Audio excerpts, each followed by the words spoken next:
the budget adopts the following 7 priorities. They complement each other and act as the Saptarishi guiding us through the Amritkal. Inclusive development, reaching the last mile, infrastructure and investment, unleashing the potential, green growth, youth power, and financial sector. Currently, those with income up to 5 lakh do not pay any tax, do not pay any income tax in both old and new regimes. I propose to increase the rebate limit to 7 lakh in the new tax regime. I propose to change the tax structure in this regime by reducing the number of slabs to 5 and increasing the tax exemption limit to 3 lakhs. I propose to extend the benefit of standard deduction to the new tax regime. तो financial year 2024 का budget आपके सामने है और एक संतुलित budget पेश करने की कोशिश की है सरकार ने। वित्त मंत्री जी ने सबको खुश करने की कोशिश की है, टैक्स पेयर को, जो हायर ब्रैकेट में थे उनको भी, जो निचले ब्रैकेट में थे उनको भी, और एक नए ऑप्शन की तरफ ले गए कि बाय डिफ़ॉल्ट आप नए टैक्स रजीम में जाएंगे तो आपको ज़्यादा फ़ायदा होगा। पुरानी चलती रहेगी लेकिन नए में ज़्यादा फ़ायदा होगा। दूसरी तरफ कैपिटल एक्सपेंडिचर ज़बरदस्त बढ़ोतरी की, 10 लाख करोड़, 33% की ग्रोथ है पिछले साल से। और अगर आप पिछले 4-5 सालों को देखें तो हर साल कैपिटल एक्सपेंडिचर बढ़ाया गया है, जो कि इंफ्रास्ट्रक्चर को बढ़ाने में खर्च किया जाएगा। इसके साथ ही रूरल इलाकों में, ट्राइबल इलाकों में, ग्रामीण इलाकों में किसानों के लिए, फिशरीज़ के लिए बहुत सारी जगहों पे बहुत सारी स्कीम्स चलाई गई हैं। लेकिन अगर इसका लब्बो-लुआब आप देखें कि नेट बजट किस तरह का स्वरूप दिखता है, इस बजट की रूपरेखा क्या बनती है, तो फोकस से दिखता है कि इंफ्रास्ट्रक्चर मजबूत करना है और एक सस्टेनेबल इंस्टीट्यूशनल ग्रोथ की तरफ देश को ले जाना है। और ये कुछ आपको ये अंदाज़ा दिखता है कि अगले 10, 15, 20, 25 साल की जो बातें हम लोग कर रहे हैं अमृतकाल की, उसकी तरफ इशारा करता है। एक और चीज़ है इसमें कि कंटिन्यूटी है इस सरकार के बजट में, हर साल फोकस इंफ्रास्ट्रक्चर पे है। पॉपुलिज्म का तड़का आप देख सकते हैं अगर आप देखना चाहें, लेकिन बेसिक्स पे कोई कॉम्प्रोमाइज़ नहीं किया गया है। और जो मैथ है पूरी बजट की, वो भी ठीक लगती है, क्योंकि फिस्कल डेफिसिट 6 से नीचे का टारगेट दिया है जो उनको लगता है कि होगा।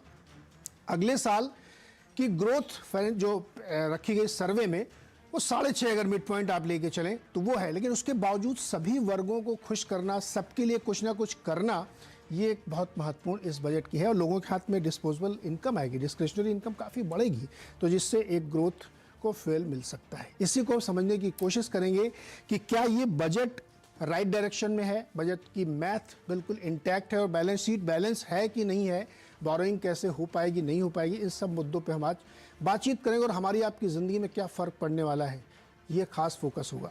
बातचीत के हमारे साथ बेहद खास 4 मेहमान हैं।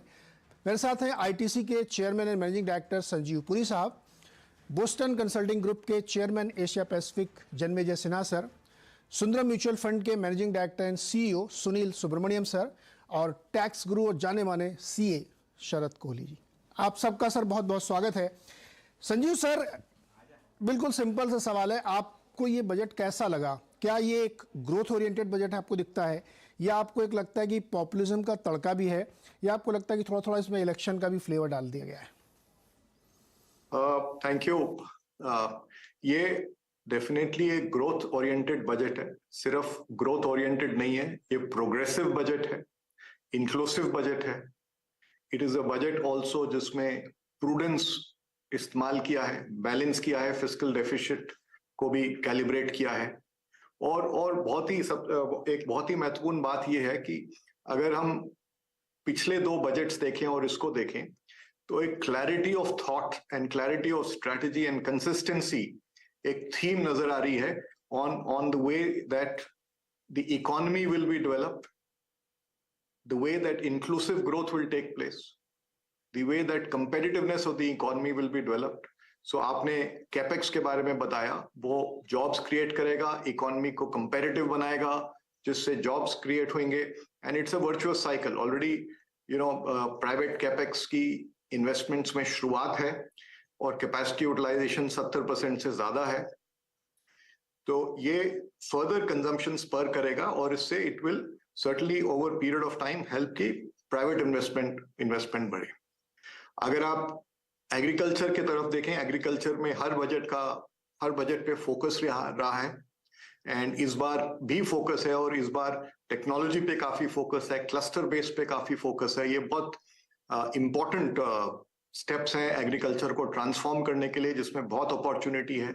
अगर आप इंक्लूसिव ग्रोथ में लोकल डेवलपमेंट देखें, उसमें भी फोकस है अराउंड कम्युनिटी को कैसे एम्पावर करना है, कैसे वहां पे लोकल बिजनेस मॉडल्स को और जो स्ट्रेंथ्स हैं लोकल एरियाज में उसके बिल्ड करके उसका फायदा लेके कैसे वो वायबल बिजनेस मॉडल्स बना सकें, सो दैट ये सेल्फ सस्टेनिंग होए। एंड उसके साथ सोशल इंफ्रास्ट्रक्चर पे भी इन्वेस्टमेंट है। So it's a very developmental oriented budget. And एक लास्ट पॉइंट मैं और सामने रखना चाहूंगा कि ये टूरिज्म पे इस बार फोकस आया है। 50 वेन्यूज जो डेवलप होंगे, जिससे इंटीग्रेटेड फैशन में डेवलप होंगे, जिसकी इंफ्रास्ट्रक्चर इकोसिस्टम सब डेवलप होएगा। उसमें भी जॉब्स क्रिएट होंगे, सेल्फ एम्प्लॉयमेंट होगी, उसमें स्मॉल एंड माइक्रो एंटरप्राइजेस के लिए पूरा इकोसिस्टम क्रिएट होएगा और इंफ्रास्ट्रक्चर पे भी इन्वेस्टमेंट होएगा।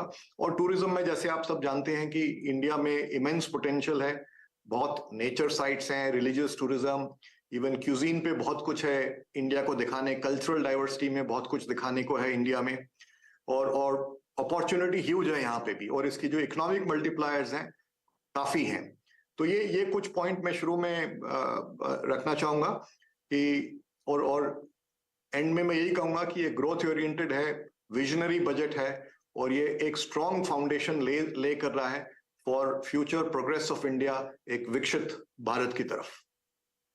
बिल्कुल पुरी साहब, आपने दो चीजें कही, वो उसको मैं थोड़ा और आपसे डिस्कस करना चाहता हूँ। एक, आपने कहा कि इसमें बहुत ज्यादा टेक्नोलॉजी पे भी फोकस किया गया है, और जो टूरिज्म को प्रमोट करना है वो एक बड़ी बिग पिक्चर के हिस्से में वो लेके आते हैं। जैसे 50 एयरपोर्ट, पोर्ट और इन सबको डेवलप करेंगे, 50 डेस्टिनेशन ढूंढे गए उनको इंटीग्रेट करेंगे, जो कि एक बड़ी योजना का हिस्सा है जिसको वो करना चाहते हैं। और लॉजिस्टिक्स की स्कीम पहले ही लॉन्च कर चुके हैं, जिससे कि कॉस्ट कम हो यहाँ पे, जो कि ग्लोबली हमारी बहुत ज़्यादा है।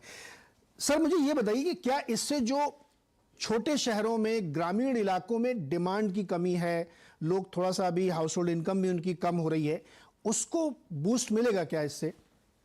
देखिए, एक पॉइंट मैं पहले रखूंगा। देखिए, जो इनकम और कंजम्पशन की बात है, उसमें दो पॉइंट्स हैं। एक तो कुछ राहत मिली है इनकम टैक्स में, जिससे कि कॉमन मैन के हाथ में कुछ और इनकम टैक्स कम होएगा तो हाथ में पैसे बढ़ेंगे, और ये रिक्वायर्ड था क्योंकि इन्फ्लेशन भी हो रही है और कुछ कॉस्ट भी बढ़ी है। दूसरा है कि जब ऑल राउंड डेवलपमेंट होएगा, चाहे इंफ्रास्ट्रक्चर का है, इंफ्रास्ट्रक्चर रूरल एरियाज में भी जाएगा और उसमें काफी फोकस रहा है, उससे भी रूरल एरियाज में जॉब्स क्रिएट करेंगे। अल्टीमेटली रूरल एरिया को आप देखें, रूरल इकोनॉमी में 1/3 ऑफ द इनकम आज तो नॉन फार्म इनकम्स हैं।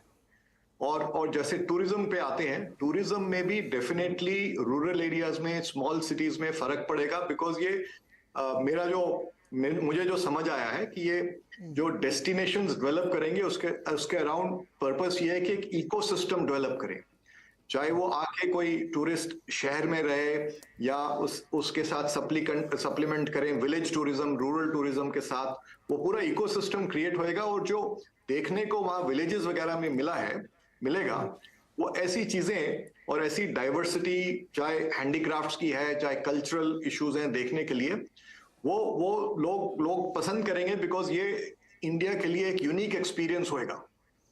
तो डेफिनेटली इसको डेवलप कर सकते हैं इस तरीके से कि छोटे शहर, रूरल एरियाज में भी इसका फायदा होए। बिल्कुल, और यूनिटी मॉल उसी योजना के तहत उन्होंने बताया कि हर स्टेट कैपिटल में कम से कम एक